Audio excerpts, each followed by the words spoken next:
Barchasini sir tutdim, qattiq afsusdaman. Shohrux Hamdamov Aysenim Yusupova haqida barcha sirlarni fosh qildi. Assalomu alaykum, hurmatli tomoshabin.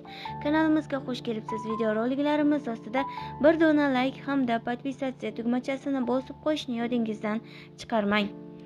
Ko'plab klip va filmlardagi obrazlari bilan tomoshabinlarga yaxshi tanish aktyor Shohrux Hamdamov Mirsatikova bilan YouTube kanaliga bergan intervyusida to'yi bilan bog'liq ma'lumotlarni nima sababdan sir tutgani haqida so'zlab berdi. Hammaning hayotida o'z strategiyasi bo'ladi. Kimdirlar oilasini ko'rsatgisi kelib to'yiga hamma san'atkorlarni chaqirishni xohlasa, kimlargadir bu yoqmaydi. Men to'yimni hammaga ko'z-ko'z qilishni xohlamadim. San'atda yaxshi akalarim bor, ularning ayollarini xalq umuman ko'rmagan. Xuddi shunaqa bo'lishni niyat qilardim va bo'ldi ham.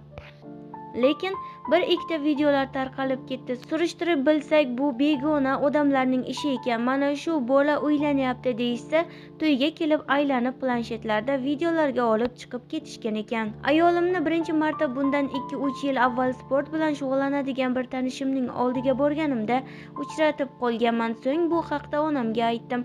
Hammasi tezlashib ketdi, chunki bu paytda onam xuddi kinolardagidek qachon uylanasan deb urushib yurgan vaqtlar edi. Shuning uchun bittada sovchilikka borib hammasini hal qilib qaytishdi. Aktyor partnyori aktrisa Aysenim Yusupova bilan bog'liq mish-mishlarga oydinlik kiritdi. Ko'rsatuvlardan birida aytilgan gapni keyinchalik kesib montaj qilib ijtimoiy tarmoqlarda tarqatib yuborishdi. U yerdagi voqea aslida qanday bo'lgandi? Shunchaki do'st sifatida yaxshi ko'raman uni degandim. Kesib montaj qilib bo'rttirib yo'yib yuborishdi. PR uchun ishlaydigan inson emasman, to'g'ri.